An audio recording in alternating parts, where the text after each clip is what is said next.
नमस्ते, मैं हूं doctor Suresh. Teacher education simplified channel में आपका स्वागत है। इस वीडियो में हम देखेंगे Savitribai Phule Pune university second year BEd के लिए जो इंटर्नशिप है उसका नेचर किस तरह से। आइए इसके बारे में जानते हैं। Course number 207 teaching competencies 8 credit का कोर्स है। 16 वीक्स के लिए आपको इंटर्नशिप के लिए जाना है और उसके लिए टोटल मार्क्स है 200। इसके ऑब्जेक्टिव दिए गए हैं जिसमें हम देखेंगे कि इसमें टीचिंग से रिलेटेड एक्टिविटीज़ है, लेसन प्लान्स आपको डेवलप करने हैं, आपको लेसन्स लेने हैं। इसके बाद प्लान ऑफ इवेल्युएशन और आपको एक यूनिट टेस्ट भी कंडक्ट करनी है।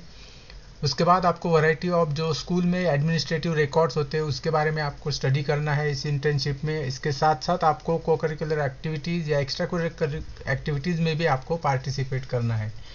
साथ में आपको लेसन्स भी ऑब्जर्व करने हैं, फीडबैक देने हैं आपके जो क्लासमेट है उनके लेसन्स, और आपको पूरी तरह से फुल टाइम स्कूल का एक टोटल एक्सपीरियंस लेना है। यहाँ पे एक्सपेक्टेड है कि आप स्कूल में जाएंगे और स्कूल में ही 16 वीक्स के लिए रहेंगे। आपको कॉलेज नहीं आना है, आपको फुल टाइम स्कूल में रहकर स्कूल का पूरी तरह से एक्सपीरियंस इस इंटर्नशिप में लेना है। आइए इस इंटर्नशिप के बारे में शॉर्ट में देखते हैं, इसके फीचर्स क्या क्या है। ये SY BEd के रिलेटेड कोर्स है, 16 वीक्स का होगा और आप जिस स्कूल में इंटर्नशिप करना चाहते हो उस स्कूल में स्टैंडर्ड 5 से लेकर स्टैंडर्ड 12 तक के क्लासेस होने चाहिए। टोटल इसके 8 क्रेडिट काउंट किए जाएंगे और इसके 200 मार्क्स हो गए। पासिंग के लिए आपको 100 मार्क्स, हर एक्टिविटी में 50% लाना होगा और टोटल आपको 100 मार्क्स चाहिए। आप जब स्कूल सिलेक्ट करोगे तो देखना होगा कि आपको डिस्टेंस का ध्यान रखिए, कौन सा प्लेस है, आप स्कूल का टाइमिंग आपको सूटेबल है, वहाँ से आपको कोऑपरेशन मिलेगा नहीं मिलेगा, कौन सा बोर्ड है, मीडियम कौन सा है, क्लासेस चॉइसेस, ये सब आपको देखते हुए इंटर्नशिप के लिए स्कूल सिलेक्ट करना है। यहाँ पे हो सकता है कि कॉलेज आपको स्कूल दे या फिर किसी कॉलेज में पॉलिसी होती है कि स्टूडेंट्स अपने आप सिलेक्ट कर सकते हैं। तो डिपेंड करता है कॉलेज पर कि कॉलेज की पॉलिसी क्या है। इसके लिए फॉर्मेलिटीज़ आपको होगी कि कॉलेज से आपको लेटर देना होगा स्कूल में कि आप इंटर्नशिप करना चाहते हो, उनको समझाना होगा और उनकी तरफ से जो अप्रूवल आएगा स्कूल की तरफ से उस लेटर को आपको कॉलेज में सबमिट करना होगा। इंटर्नशिप के दौरान आपको अलग अलग तरीके से रिकॉर्ड मेंटेन करना होगा। आपको क्या क्या करना होगा, आपकी जो इंटर्नशिप बुक होगी वो आपको मेंटेन करनी होगी। डेली वर्क लॉग बुक जो है, आप डेली में क्या क्या कर रहे हो, कौन से लेसन्स लिए हैं आपने, कौन कौन से एक्टिविटीज़ में पार्टिसिपेट की, इसके डेली डायरी आपको मेंटेन करनी होगी। आप जो इंटर्नशिप में कहा गया है सिलेबस में उसके अलावा अगर आपने कुछ काम किया उसका भी रिकॉर्ड रखना होगा। अगर आपने मान लीजिए कई लीव्स लिए होंगे तो अगर वो छुट्टियों के रिकॉर्ड भी आपको रखने होंगे, आपको एप्लीकेशन देने होंगे। आपका जो डेली अटेंडेंस है वो भी आपको रिकॉर्ड करना होगा। अगर कुछ फोटोज़ है, किसी एक्टिविटीज़ में आपने पार्टिसिपेट किया है तो आप उसके फ़ोटोज़ भी आपको मेंटेन करने हैं। फ़ोटोज़ से रिलेटेड आपको स्कूल्स की पॉलिसीज़ फॉलो करनी होगी। अगर स्कूल आपको फ़ोटो लेना अलाउड नहीं करता है तो नहीं करना है।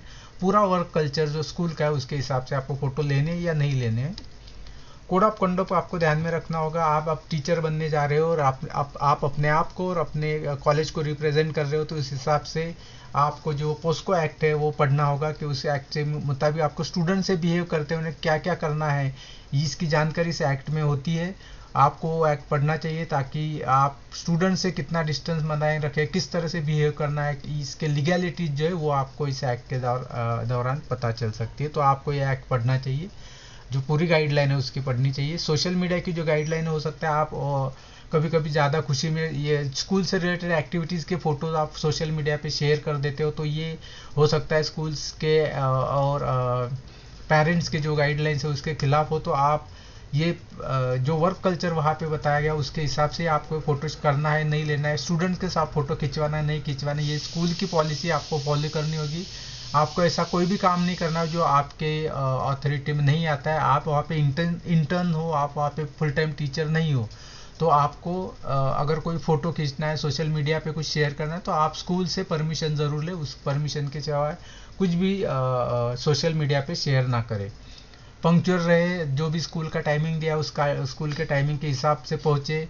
सिंसियरली सारे काम करें, ये ना सोचे कि आपको ये क्या काम कर दिया, ज़्यादा काम दे रहे हैं, आपको बहुत ज़्यादा काम कर रहा है। सुनिए, ये एक्सपीरियंस है, ये एक्सपीरियंस आपको लेना ही है। तो जितना ज़्यादा आप काम करोगे उतना आपको एक्सपीरियंस मिलेगा। उसके बाद कम्युनिकेशन आपको रखना है स्कूल के साथ, स्कूल के जो अथॉरिटी सुपरवाइजर दिए होंगे जो, या फिर आपको मेंटोर टीचर दिए होंगे तो उनके साथ आपको ये आपको कम्युनिकेशन मेंटेन करना है। साथ में आपके जो कॉलेज है, फैकल्टी है, उनके साथ भी मेंटेन करके रखना है अपना प्रोग्रेस फॉलोअप। आपको दोनों तरफ, आपकी स्कूल अथॉरिटी और कॉलेज दोनों की तरफ आपको करना है। हर तरफ अपना एक पोलाइट नेचर बनाए रखे और स्कूल टीचर्स से, पेरेंट्स से, स्टूडेंट से एक गुड बिहेवियर पे आप रहे। और जो जो चीज़ें इम्पोर्टेंट माइनर मेजर होती है आपको रिपोर्टिंग करनी है आपके स्कूल अथॉरिटीज़ को, या रिक्वायर हो तो फैकल्टी को या आपके कॉलेज को। इस तरह से आपको पूरी तरह से कोड ऑफ कंडक्ट मेंटेन करना है। आपने कॉलेज ने जो कहा है, स्कूल जो कहने वाला है, वो सारा आपको कंडक्ट आपको मेंटेन करना है। आइए देखते हैं एक्चुअली एक्टिविटीज़ आपको क्या क्या करनी है। ये जो 6 एक्टिविटी यहाँ पर दी गई है, इसके बारे में डिटेल्स में आइए विस्तार में जानते हैं। ए एक्टिविटी लेसन, आपको 6 लेसन लेने हैं। 3 lessons of each method of FY B.Ed के जो आपके मेथड है, 2 मेथड्स है, उसमें से हर एक मेथड के आपको 3-3 लेसन्स प्लान बना के वो लेसन कंडक्ट करने हैं। स्कूल टीचर ये लेसन ऑब्जर्व करने वाले हैं और वो उनका ही गाइडेंस आपको यहाँ पर लेना है। उनके गाइडेंस से, उनके ऑब्जर्वेशन से, उनके वैल्यूएशन से ये आपको 6 लेसन लेने हैं। याद रखिए सेकेंड ईयर की जो थर्ड मेथड है उसका यहाँ पर कोई कंसिडरेशन नहीं किया गया है। फर्स्ट ईयर के 2 मेथड का यहाँ पे कंसिडर किया गया और ये आपको 5वीं से लेकर 12वीं कक्षा कर आपको ये लेसन्स लेने हैं। ये है एक्टिविटी जिसको 75 मार्क्स है। सेकेंड एक्टिविटी है प्लान ऑफ इवैल्यूएशन, जिसको 25 मार्क्स है। इसमें आपको एक यूनिट प्लान बनाना है जो कि लेसन नोट की पहले की स्टेज है। उसके बाद यूनिट जो आपने ये जो एक्टिविटी यहाँ पे जो 3 लेसन कंडक्ट है, इससे रिलेटेड ही एक्टिविटी बी है। एक्चुअली ये जो प्लान, ये जो बी एक्टिविटी ए से पहले आती है। एक्टिविटी ए में आपको जो लेसन्स लेने हैं उससे रिलेटेड हमें यूनिट प्लान बनाना है, उसके यूनिट टेस्ट भी बनानी है। जो ब्लूप्रिंट होती है मॉडल आंसर, जिसमें आपको आंसर्स लिखने हैं और मार्किंग स्कीम में आंसर्स में अगर कौन कौन से पॉइंट है तो उसको कितने मार्क्स हैं, 1 मार्क्स किस चीज़ को है, हाफ मार्क्स किस चीज़ को है, ये आपको यहाँ पे डिफाइन करना होगा। तो ये भी एक्टिविटी आपको दोनों मेथड्स के लिए है। सी एक्टिविटी जो है वो study of the record maintain by the school है, उसके लिए 25 मार्क्स है। इसमें जो स्कूल में एडमिनिस्ट्रेटिव रिकॉर्ड रखे जाते हैं उनमें से किसी भी 4 रिकॉर्ड को आपको स्टडी करके उसके आधार पर एक रिपोर्ट बनाना है। यहाँ पर आपको ध्यान में रखना है कि स्कूल जो अलाउड करे, स्कूल जो प्रोवाइड करे, वही रिकॉर्ड हमें यहाँ पे लेना है। किसी भी रिकॉर्ड के लिए हम कुछ स्कूल को इंसिस्ट ना करें, क्योंकि स्कूल के कुछ कॉन्फिडेंशियलिटी होती है जहाँ पे वो आपको सारे रिकॉर्ड नहीं दिखा सकते। तो स्कूल जो भी प्रोवाइड करे उनमें से किसी भी 4 रिकॉर्ड को लेकर आपको रिपोर्ट लिखाना है। रिपोर्ट के पॉइंट्स आपको कॉलेज से दिए जाएंगे। अगली एक्टिविटी ऑर्गेनाइजेशन ऑफ को करिकुलर एक्स्ट्रा करिकुलर एक्टिविटीज, जिसके 25 मार्क्स है। तो आपको किसी स्कूल में स्कूल ने ऑर्गेनाइज किए हुए किसी भी एक्टिविटीज़ में पार्टिसिपेट करना है, जहाँ पे जो भी रोल आपको दिया जाएगा को करिकुलर एक्टिविटीज़ से रिलेटेड, एक्स्ट्रा करिकुलर एक्टिविटीज़ से रिलेटेड, वहाँ पर आपको आपका रोल निभाना है और उससे रिलेटेड एक एसे लिखना है। याद रखिए यहाँ पे सिर्फ आपको डिटेल रिपोर्ट नहीं लिखना है, इस पर आपको रिफ्लेक्ट करना है। आपको ये बताना है कि ये एक्टिविटी एजुकेशनल इंपॉर्टेंस क्या, इसके पॉइंट्स आपको दिए जाएंगे कॉलेज की तरफ से। तो इसके ऊपर आपको एक रिफ्लेक्ट करके एक ऐसे टाइप आपको लिखना है, आपका रिफ्लेक्शन लिखना है यहाँ पर। नेक्स्ट एक्टिविटी है ई ऑब्जर्वेशन ऑफ पीयर्स, 25 मार्क्स के लिए है। यहाँ पर आपके जो क्लासमेट है B.Ed के, उनके लेसन्स ऑब्जर्व करने हैं।